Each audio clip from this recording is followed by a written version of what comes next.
Muy buenos días, queridos estudiantes. Les presento la primera cápsula pedagógica o tutorial pedagógico sobre el tema de los géneros literarios. Esta cápsula está dirigida para el primer nivel de enseñanza media, primero y segundo medio científico humanista.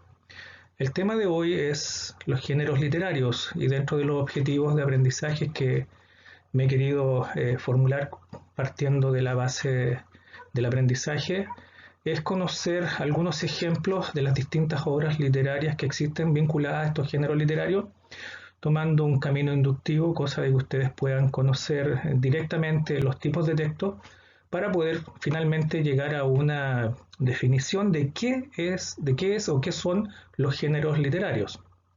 Comenzamos.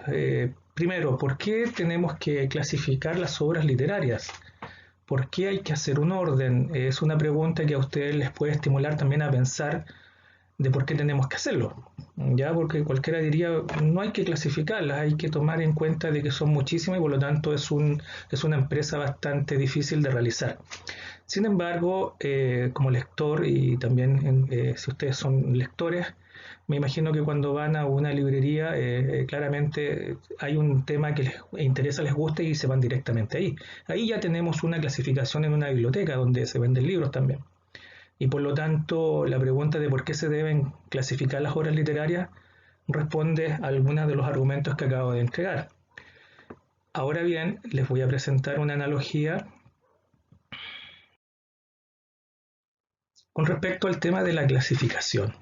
Imagínense que un día ustedes van a comprar pan y necesitan comprar pan de completo porque decidieron ese día comer completo. Imagínense que esté todo el pan revuelto. ¿Cuánto tardarían en encontrar ese pan?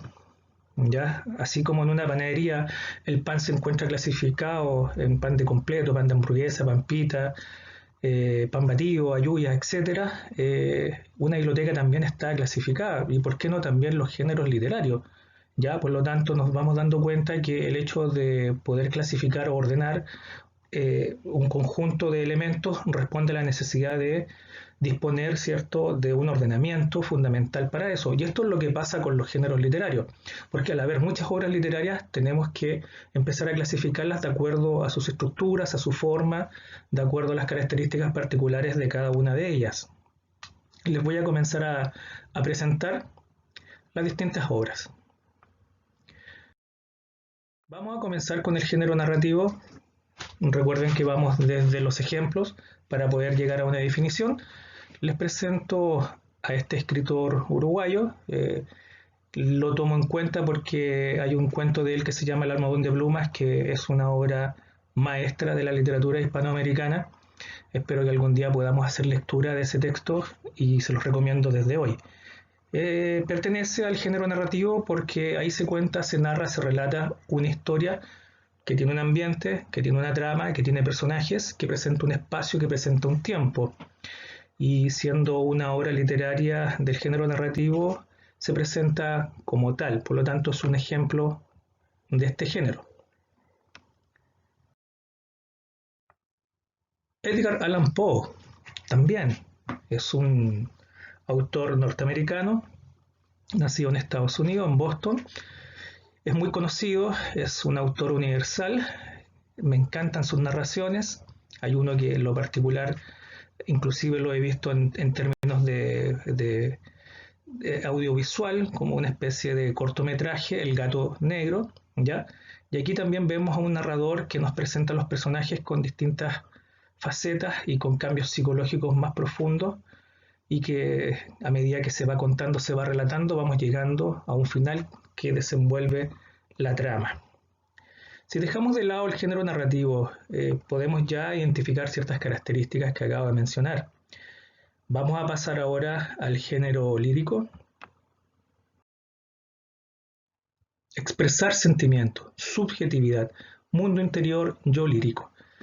Aquí ya marcamos una diferencia respecto a lo que es el género narrativo, debido a que aquí lo fundamental es la expresión interna del yo del hablante, en este caso del poeta, con toda la carga emocional que eso puede implicar. Por lo tanto, es un tipo de texto que va más allá de la narración, aun cuando la puede contener o puede utilizar inclusive hasta la descripción, pero sin embargo aquí lo que se privilegia es eso que está en tu corazón, eso que está en tu mente, eso que sientes, eso sobre lo cual tú te emocionas y sobre lo cual tú puedes plantear ese punto subjetivo sobre eso que te afecta, sobre ese fenómeno que observas, sobre esa experiencia vital que vives.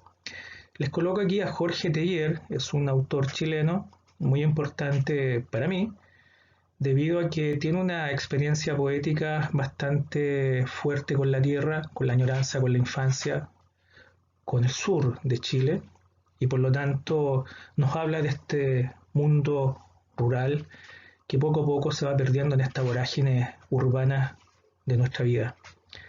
Voy a continuar, les voy a presentar a otro poeta. Un genio en lo particular de la creación, sobre todo de la ironía y del sarcasmo. ¿Ya?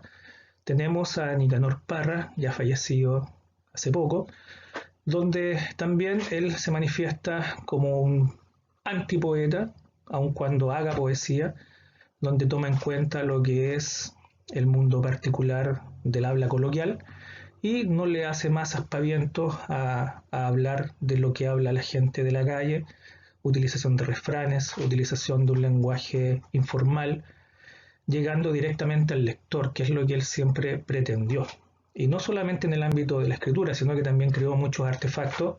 Detrás mío en este momento, ahí tengo algunos artefactos propios de él que fueron presentados en distintas partes del país y también del mundo, y donde juega con la ironía y con la metáfora de una manera bastante genial. Por lo tanto, dejando de lado un poco el género lírico, vemos que la característica fundamental es esa expansión del yo interno que tiene el sujeto creativo. Nos queda un último género, el género dramático. El género dramático en sí es un género bastante particular porque aquí lo fundamental, la intención es la relación entre los distintos personajes que abundan en este tipo de literatura y cómo se estructura la historia a través del diálogo de estos personajes.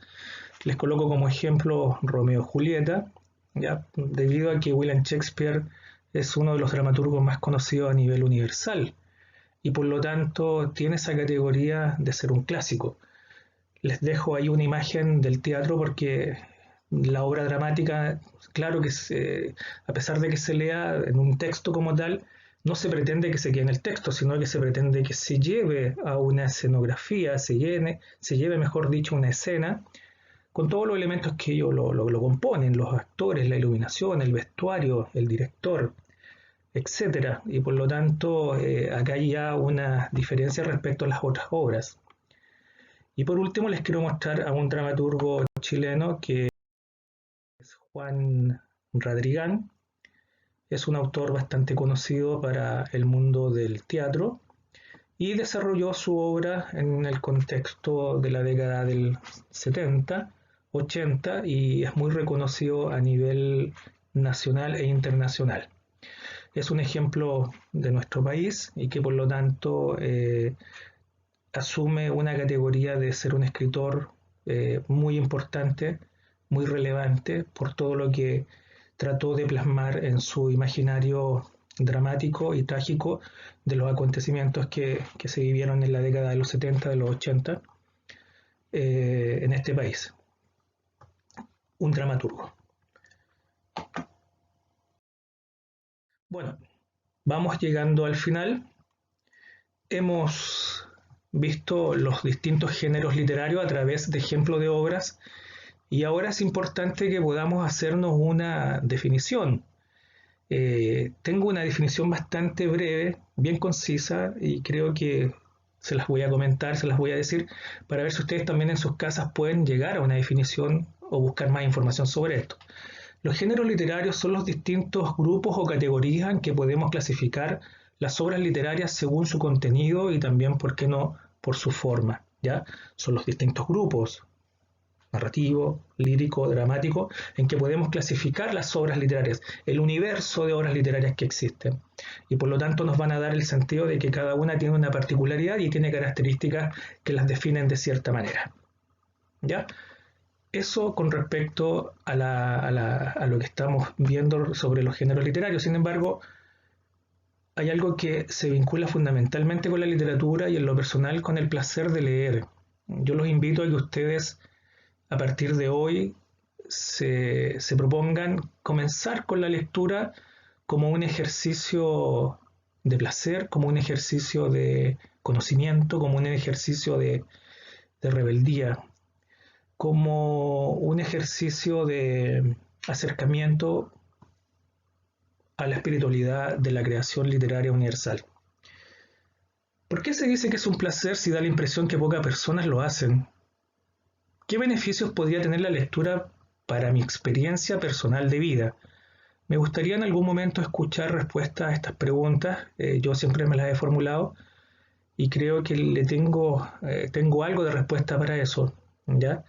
Sin embargo, se las coloco acá como cierre para que pensemos también que la literatura y lo que estudiamos en el área de lenguaje y comunicación no sea solamente algo relacionado con el estudio, sino que vean en la literatura un camino, una puerta, una ventana a algo que está más allá de la vida cotidiana, que muchas veces es muy aplastante y que por lo tanto esa ventana nos puede dar una libertad distinta a la que tenemos en la vida cotidiana. Y para cerrar, decirles que en síntesis tenemos tres grandes géneros literarios, el narrativo, el lírico y el dramático, cuyas características iremos profundizando más adelante, porque hoy día quise mostrarles ejemplos para que ustedes llegaran a una conclusión y llegaran también a una definición personal sobre lo que son los géneros literarios. Les agradezco que me hayan escuchado. Nos vemos hasta la próxima cápsula.